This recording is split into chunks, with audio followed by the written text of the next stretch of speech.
It was raining today and the players were very wet.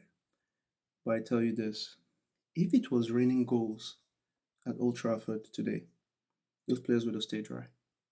Because I do not know what it is about our players and scoring a goal. They treat the goal like a side chick they're trying to avoid in public. It's like they see the goal and they just don't recognize it anymore. Amad Diallo, you're my African brother, but how are you missing that tap? Let me just say something first. This is not a negative video. We just won a game. We've gotten 3 points. I don't even know what that feels like anymore. It's been so long since we tasted 3 points. So right now I am very happy. But the reason I want to talk about some of these players is to just create a bit of a balance because the fashionable thing now is to just attack the manager. And if that's what you want to do, that is fine. I'm not gonna shame you or say anything bad about you because the truth is I get it. I understand. He's the easy guy to do. He's the easy scapegoat. You're not going to get rid of 22 players. He's the guy you should sack. But since everyone's already talking about that in other channels, raging, calling, scammering, and being creative with the names, in this my own channel is the players I'm going to go after. Okay, that Pogba Hyena, they better go dig it up because at this point we need divine intervention. The only person that can save this club is Jesus Christ. If Jesus can turn water into wine, then he can turn a draw into a win, and that's what happened today. I was on my knees praying. I wish I was exaggerating or trying to be funny. I usually don't pray those kind of prayers because as a Christian, you're not supposed to do that, right? Because they are also our people. Like everyone is God's children, so you cannot pray and be like, "Oh God, please help us beat the other team." Doesn't make sense. But that's exactly what I did because that's what this club has done to me. This club doesn't make sense. As a fan, I'm senseless. Every ounce of sense in me has gone because I cannot for the life of me understand what is going on. System this, system this, system that. Why would I change a system that's working, creating chances, but our players just they're allergic to goals. They're allergic to scoring. They couldn't buy a goal if you give them the money and send them to the shop. They won't know where it is. Thankfully, the Mbomo scored. I think our highest goal scorer is a guy called OG. One goal. One goal is on track for Golden Boot. It's always like that. The first opening was an own goal. We only scored one goal today when we should have scored a bit. We should, at the very least, we should have scored the goal. Ahmad, that chance Ahmad had. And for some reason, the goalkeeper today, Dubravka, I don't know, I think he thought his first name was there and his last name was here. Because that guy could save the Titanic. The way he was playing today, he could save the Titanic. Which brings me to another point. You see, I said this in my last video. You see Ten Hag and Amorim, quote unquote, two of the worst managers in United history. When it was Ten Hag was breaking the records, all the wrong records, but he was breaking records nonetheless. And just when you think he cannot get any worse, he just impresses you. It was just the gifts that kept him giving, even though we didn't want any. Same thing with Amorim. But you know what's really the common denominator between these two? When Ten Hag had David De Gea, he finished third. Without David De Gea, he finished, I don't know, maybe sixth or seventh. I don't know. These days, I just have involuntary amnesia when it comes to Manchester United. So forgive me if my facts are not facting. Amorim, same thing is happening. You guys don't understand the importance of a good goalkeeper. And when I say the importance, I'm never talking about De Gea level goalkeeper. I'm talking like a shot comes straight at you and you parry it out. Today, that happened. This guy took a rocket. That volley was a rocket from Ahmad. It just looked like he had malice for the ball. He struck that thing so hard. I felt like Zeus was sending lightning from the sky. Straight at the goalkeeper. Punched it. Now, normally people would be like, it was straight at the goalkeeper. He should be able to parry it. Somebody forgot to tell our goalkeepers. Because it seems like every time the ball comes close to them, they're like, ah. It's like they're afraid of it. It's almost like Maria Sharapova playing tennis. Ah. You just push. What? I do not understand these people.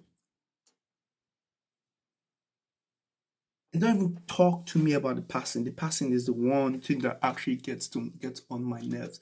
The simplest passes. And to add insult on top of injury, to put the salt on that you saw, we lost Cunha. This guy just arrived. He's gone. Somebody correct me in the comment section. Was he injury prone before we signed him? Because I don't think he was. We need to dig up that Pogba, because this is spiritual. It's supernatural. The fact that I prayed, I had to get on my knees to pray to turn the draw into a win because I literally did that. And that penalty was nothing short of a miracle because I don't know what possessed that defender to start pulling Ahmad. I mean, I know the Manchester United jerseys are expensive, but you could just always ask for the jersey after the game. But, hey, to each their own. Thank you so much for that unwarranted penalty. Someone was saying in some other, like, I saw somebody say something that they should probably check that guy for match fixing. And to be fair, I don't blame them. Anyways, all in all, a win is a win. We take those. Beggars can be choosers, and we are beggars.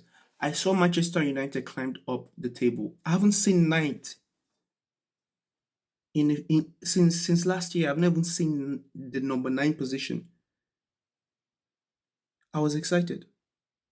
I saw Manchester United number 9. I was excited, and that's when I realized, oh no, oh, we are rightfully and truly in the mud. We are mudded. I am celebrating night like I won the Champions League. I was so excited to look at my phone and not have to scroll too far. I was just right there. Like Manchester United was just right there on my phone. I didn't have to like stress my thumb muscles. I just did zoom. Oh, look at what we have here. 9th position. I don't know where we are right now at the time of making this video, but at the time I checked, we're 9th. And it felt good. I'm not gonna lie.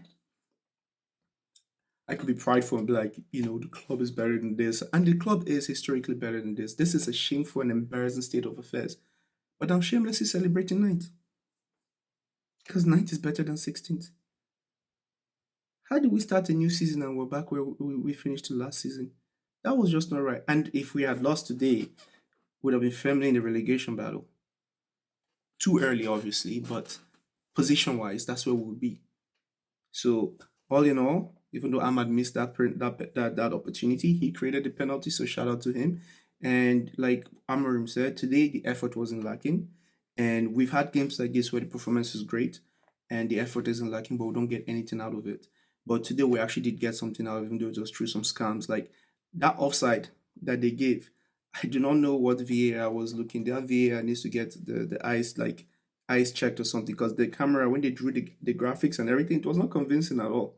I don't know what happened there, but we take those because that didn't look like an offside to me. I feel like I feel like these guys got robbed.